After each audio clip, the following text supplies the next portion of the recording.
Hi friends, ఈరోజు బంగాళదుంప పొరాటాలు చేస్తున్నాను. ముందుగా బంగాళదుంపలు సగాన్ని కట్ చేసుకొని కుక్కర్లో వేసి 4 విజిల్స్ రావాలి. విజిల్స్ వచ్చినాక బంగాళదుంపలను తొక్కలుసుకొని మెత్తగా మ్యాష్ చేసుకోవాలి. ఒక బాండీ పెట్టుకొని దానిలో తగినంత నూనె పోసుకొని నూనె వేడెక్కినాక ఉల్లిపాయలు, పచ్చిమిరపకాయలు వేసి ఫ్రై చేయాలి. కరివేపాకు ఒక రెమ్మ వేసుకొని తగినంత ఉప్పు, పసుపు, కారం వేసి వేయించుకొని ఈ మ్యాష్ చేసుకున్న బంగాళదుంపలు దానిలో వేసి కలుపుకోవాలి.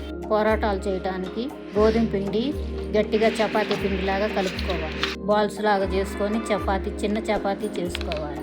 ఆ చిన్న చపాతీలో ఈ బంగాళదుంప మిశ్రమాన్ని స్పూన్తోటి పెట్టుకొని పొరాటా చేసుకోవాలి.